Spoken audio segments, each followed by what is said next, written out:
Xa está en marcha o programa Por Fin e Finde, que ofrece á mocidade ribeirense un espazo alternativo de lecer. A Casa da Xuventude abre as súas portas os sábados pola tarde, en horario de 5 a 8, con actividades formativas e puntos de encontro libre para os mozos. Que buscamos con isto? Que os rapaces encontren neste espazo unha zona de ocio, de formación, pero sobre todo un punto de encontro. Un punto de encontro non só entre eles, tamén un punto de encontro co Concello, coa Administración, para que poidan acudir a nós pois para ter asesoramento, para ter acompañamento, para buscar actividades, formación e, sobre todo, que nos sirva a nós como Administración para poder escoitalos, para recoller esas demandas que teñen os xóvenes e poder así seguir buscando actividades, buscar cubrir esas necesidades que teñen, sobre todo, esa franxa de idade a partir dos 12 anos.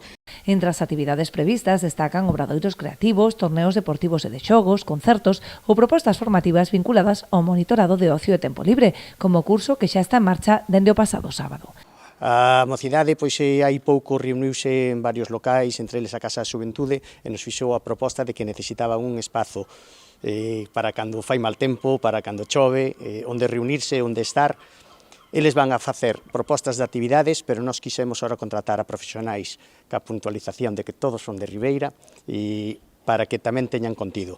Desde xogos de consolas, con Play, ca Wii, ca Nintendo DS, e temas formativos como curso monitorado e outros que presentaremos un poquinho máis adiante, e xogos de mesa, xadrez. Vamos a ter unhas grandes profesionais que traballan en Ámbar, que traballan ca Creva, para traballar todo o tema de creatividade emocional, repostería en inglés, cunha nativa. Bueno, é un longo etcétera.